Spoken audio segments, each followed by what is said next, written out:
महंगाई राहत कैंप तथा प्रशासन गांव के संघ शिविरों में खीचड़ ने फोटोस्टेट मशीन प्रदान की।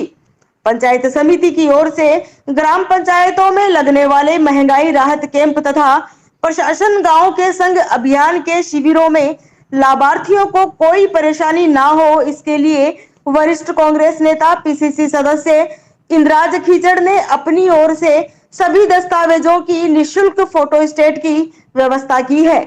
खीचड़ ने बताया कि मुख्यमंत्री अशोक गहलोत ने जन कल्याणकारी योजनाओं को महंगाई राहत कैंपों के माध्यम से सभी जरूरतमंदों को लाभ पहुंचाने का प्रण लिया है, इसलिए हम सभी का भी इस पुनीत कार्य में ज्यादा से ज्यादा योगदान हो, इस हेतु हम प्रयासरत हैं। खीचड़ ने सभी जनप्रतिनिधियों एवं अधिकारियों से लोगों को ज्यादा से ज्यादा लाभ पहुंचाने का आह्वान किया है। अतिरिक्त जिला कलेक्टर सुजानगढ़ ने किया शिविरों का निरीक्षण, दिए आवश्यक दिशा निर्देश। अतिरिक्त जिला कलेक्टर सुजानगढ़ भागीरथ साध मंगलवार को रतनगढ़ दौरे पर रहे। उन्होंने नगरपालिका की ओर से टाउन हॉल, पंचायत समिति तथा पावर हाउस में लगाए गए महंगाई राहत कैंप एवं प्रशासन शहरों के संघ अभियान के शिविरों का निरीक्षण कर व्यवस्थाओं का जायजा लिया।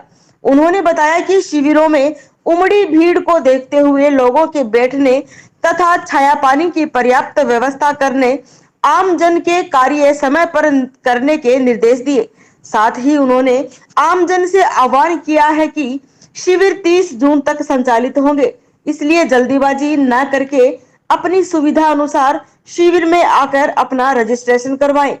इस दौरान पालिका ईओ अभय मीणा साथ थे।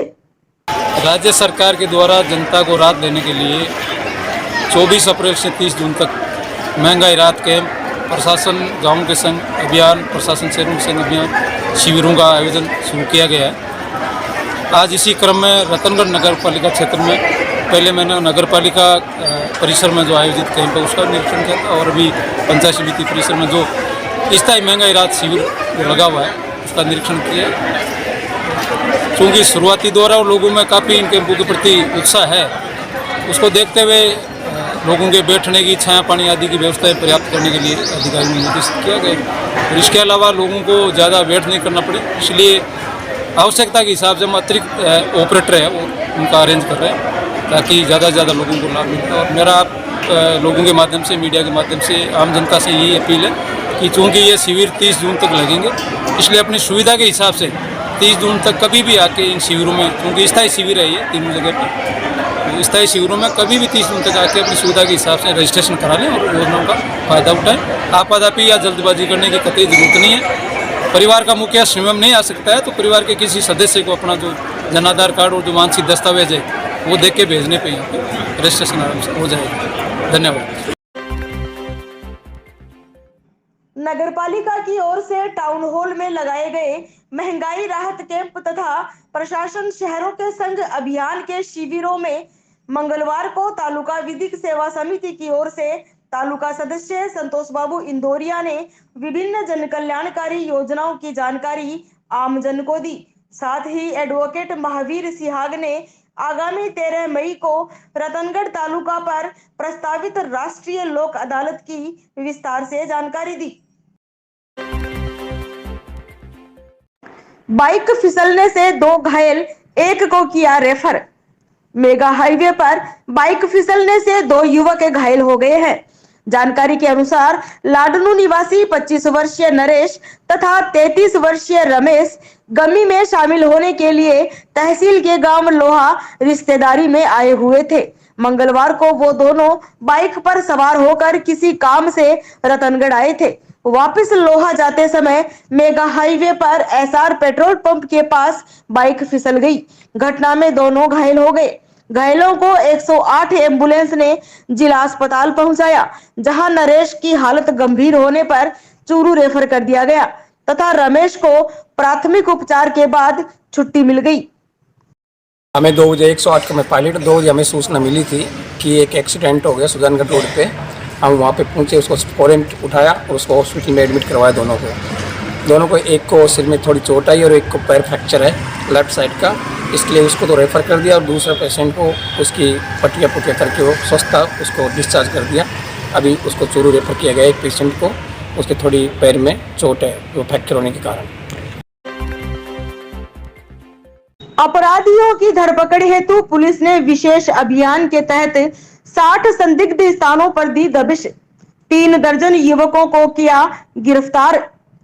जिला पुलिस अधीक्षक राजेश कुमार मीणा ने मंगलवार शाम पुलिस थाने में प्रेस कॉन्फ्रेंस कर अपराधियों की धरपकड़ हेतु चलाए जा रहे विशेष अभियान की जानकारी देते हुए बताया कि पुलिस महानिदेशक उमेश मिश्रा के निर्देशानुसार राज्य स्तरीय रेड के तहत पुलिस थाना रतनगढ़ की ओर से गठित 9 टीमों द्वारा अलग अलग रेड दी जाकर आर्म्स, जुआ की कार्रवाई एवं अन्य वांछितों में 3 दर्जन युवकों को गिरफ्तार किया है। जिला पुलिस अधीक्षक चूरू राजेश कुमार मीणा ने बताया कि पुलिस मुख्यालय द्वारा सोशल मीडिया पर सक्रिय अपराधियों के विरुद्ध प्रभावी विधिक कार्रवाई करने एवं इनकी ओर आकर्षित युवाओं में जागरूकता लाने के लिए सोशल मीडिया प्रकोष्ठ के सुदृढ़ीकरण करने, अवैध हथियार, एनडीपीएस एक्ट, वांछित अपराधियों के खिलाफ चलाए गए विशेष अभियान के तहत महानिरीक्षक पुलिस बीकानेर, रेंज बीकानेर के निर्देशानुसार अतिरिक्त पुलिस अधीक्षक सुजानगढ़ एवं हिमांशु शर्मा आरपीएस वृत्ताधिकारी वृत्त रतनगढ़ के निकट सुपरविजन में थानाधिकारी रतनगढ़ सुभाष बिजारनिया के नेतृत्व में थाना स्तर पर कुल 9 टीमें गठित की गई, जिनमें 54 पुलिसकर्मियों ने कुल 60 संदिग्ध स्थानों पर दबिश दी। इनमें 2 आर्म्स एक्ट की कार्रवाई की जाकर 2 मुलजिमानों से 1 पिस्टल तथा 11 कारतूस बरामद किए गए। 3 जुआ अधिनियम की कार्रवाई की जाकर 7 मुलजिमान को गिरफ्तार किया गया एवं 5,720 रुपए जब्त किए गए। 1 स्थायी वारंट, 14 गिरफ्तारी वारंटी का निस्तारण किया गया। 1 मुकदमे में वांछित मुलजिम को गिरफ्तार किया गया। 4 व्यक्तियों को 151 सीआरपीसी में गिरफ्तार किया जाकर 1 वाहन को जब्त किया गया। जिला पुलिस अधीक्षक मीणा ने बताया कि युवाओं में बढ़ते अपराधों की रोकथाम के लिए यह कार्रवाई जारी रहेगी। आज पुलिस मुख्यालय के निर्देशानुसार जो चूरू जिले में जो भी वांछित अपराधी थे और जो पहले से क्राइम में लिप्त हैं उनके जगहों पर दबिश दी गई, जिसमें जिले भर में लगभग 120 टीमें बनाई गई और 500 के आसपास स्थानों जो चिन्हित हैं उन पे दबिश दी गई। 600-700 हमारे जो पुलिस के अधिकारी और जवान उन्होंने रेड दी। इसमें हमने कई जगह मुकदमे दर्ज किए, 200 से ज़्यादा गिरफ्तारियां हुई है। इसमें आर्म्स एक्ट के भी मुकदमे दर्ज हुए हैं, जिसमें रतनगढ़ में भी हमने पिस्टल और जो बुलेट्स हैं वो सीजर किए हैं और अपराधी को गिरफ्तार किया है। ये अभियान लगातार चलता रहेगा और इसमें हमारा जो मुख्य उद्देश्य ये है कि किसी भी गैंग है, किसी भी ग्रुप से, किसी भी तरीके के क्राइम में जो भी लिप्त है, चाहे सोशल मीडिया के माध्यम से है या फिर आपस में उनको बातचीत करने के माध्यम से, उन सभी के खिलाफ सख्त कार्रवाई की जाएगी। इसके साथ ही अगर इन अपराधियों को शरण देने में, इनकी सहायता करने में, मदद करने में जो भी सामने आएगा, जो भी इनकी बात मानेगा, उनकी सहायता करेगा, वो भी उतना ही भागीदार है, उसके खिलाफ भी कानूनी कार्रवाई की जाएगी। रतनगढ़ में लगभग आज 30 से ज़्यादा गिरफ्तारियां हुई है।